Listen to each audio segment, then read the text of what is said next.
El Señor les bendiga. Bueno, estamos aquí como cada día para compartir un pensamiento de la palabra del Señor. El día de hoy vamos a tomar el libro de Hebreos, capítulo 7, versículo 1 al 4. Por las redes sociales hay varios predicadores, inclusive cantantes, que están, diciendo que el diezmo no es algo que se practica en el Nuevo Testamento, que en el Nuevo Testamento lo único que se podía recoger eran las ofrendas. Y bueno, la verdad que en algunas cosas que ellos dicen tienen apoyo bíblico, ¿sí? Yo estuve viendo algunos de estos videos y ciertamente tienen argumentos para defender su punto de vista, pero lo que ellos por ahí no consideran es el hecho de que la iglesia primitiva no tenía templos, la iglesia funcionaba en las casas.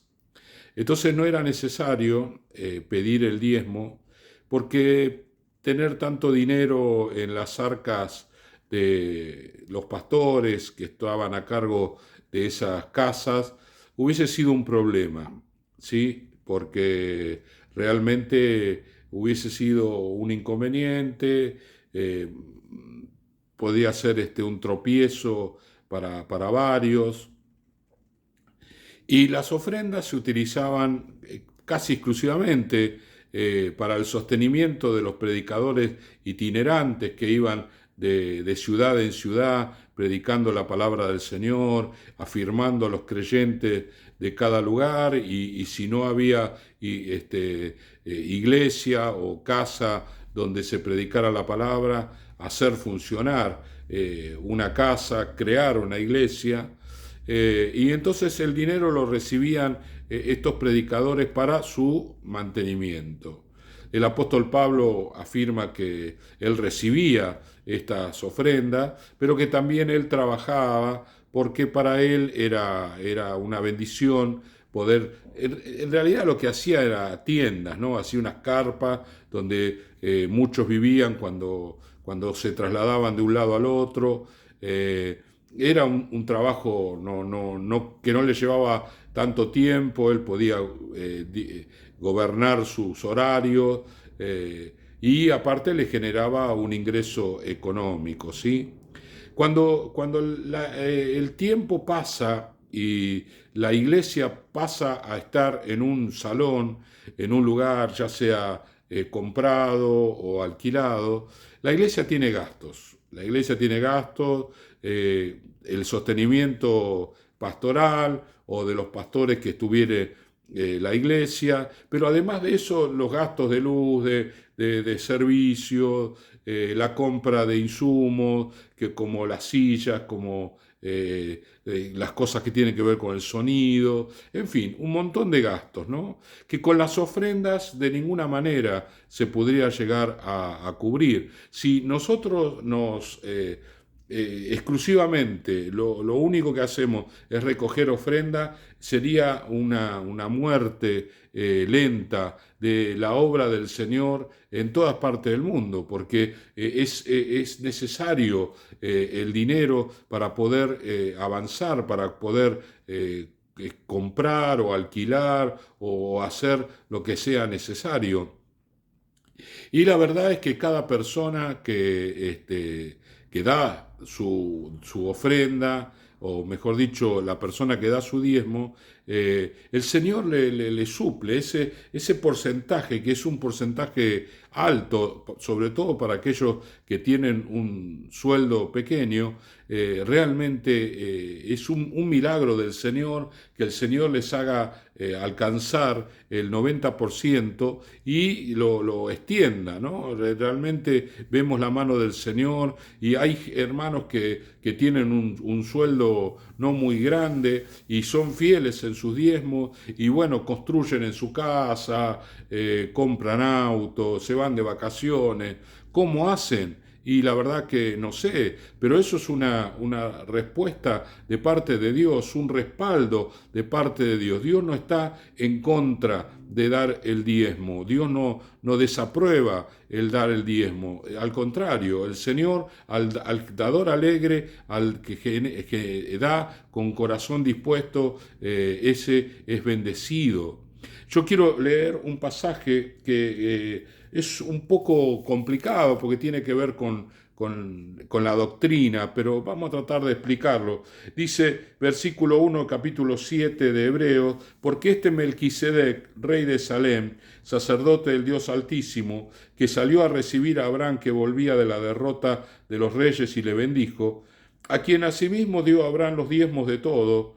Abraham le dio los diezmos a este sacerdote, cuyo nombre significa primeramente rey de justicia, también rey de Salem, esto es rey de paz, sin padre, sin madre, sin genealogía, que no tiene principio de día ni fin de vida, sino hecho semejante al Hijo de Dios, permanece sacerdote para siempre. Considerad, pues, cuán grande era este, a quien Abraham el patriarca dio diezmo del botín. Melquisedec es un sacerdote levantado por el Señor, ¿sí?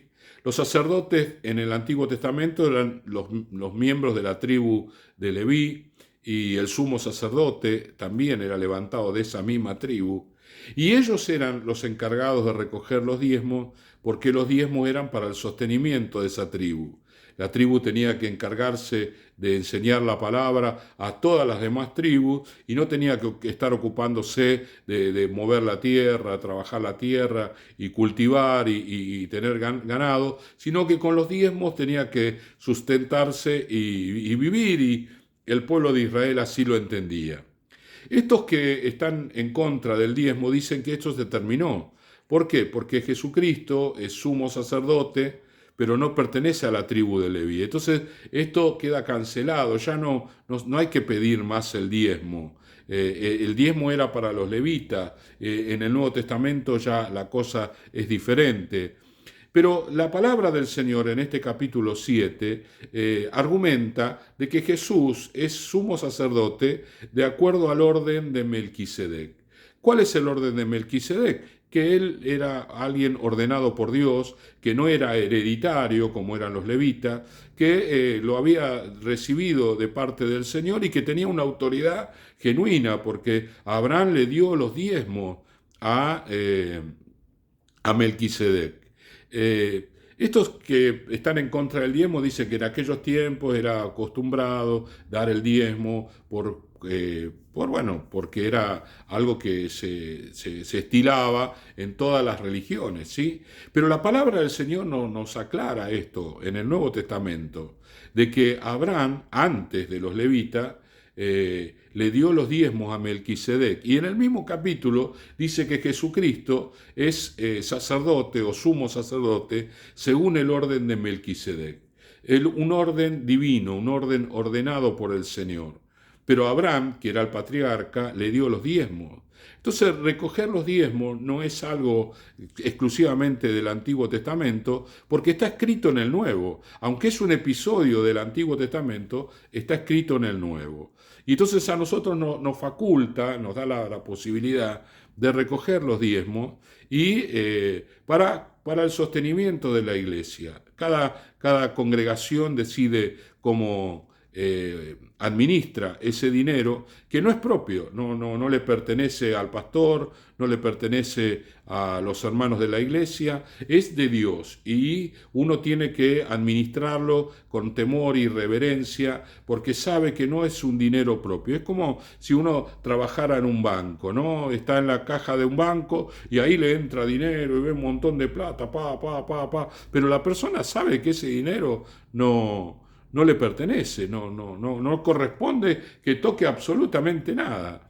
Yo trabajé muchos años en una farmacia y vendía, despachaba los remedios y después lo cobraba. Y la caja, por momentos, cuando había mucha gente, sobre todo los días de turno o los fines de semana, estallaba de dinero. La plata, había cualquier cantidad en una farmacia que vendía mucho, pero yo sabía que ese dinero no me pertenecía. Aunque yo podía utilizar ese dinero para comprar alguna cosa que la farmacia necesitara, yo podía, porque tenía la autoridad para hacerlo, si dejaba una boleta ahí en la caja, pero ese dinero no me pertenece. El dinero de los diezmos no le pertenece a nadie, no es de los pastores. Que haya pastores que han hecho mal uso de ese dinero, bueno, es verdad, eso es así. Ha ocurrido casos donde han hecho usufructo de aquello que no le pertenece. Ellos tienen que administrarlo con temor y reverencia del Señor.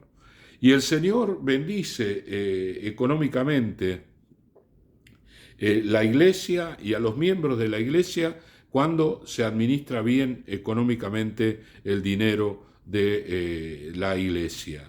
Así que nosotros cuando vemos estos videos y escuchamos a personas que realmente hablan muy bien, me asombra. Cuando yo lo estaba viendo, realmente estaba asombrado de la manera con que se expresaban, ¿sí? Pero me quedé pensando, digo, esta gente no administra una iglesia, porque si administrara una iglesia sabría muy bien que necesita dinero para que la iglesia funcione, que hay muchos gastos en una iglesia y que con las ofrendas jamás podría cubrir esos gastos, porque, bueno, hay casos como el nuestro que alquilamos, tenemos una propiedad que nos pertenece, pero la iglesia creció y buscamos un lugar más grande, así que necesitamos ese dinero para pagar los gastos de la iglesia. De modo que si escuchás cosas como esta, déjalo de lado. Esta gente que habla son estudiosos de la palabra, son personas que tienen ya una idea preconcebida en su mente y que nunca han administrado una iglesia. Porque si hubiesen administrado una iglesia, sabrían que necesitan mucho más dinero que lo que se recoge en una ofrenda habitualmente en una iglesia. Las personas que vienen a la iglesia, en su mayoría, no son gente muy solvente, ¿sí? Entonces sus ofrendas son de acuerdo a lo que reciben y está bien que así sea, porque, bueno, tienen que vivir ellos también, pero para pagar los gastos de la iglesia no alcanza.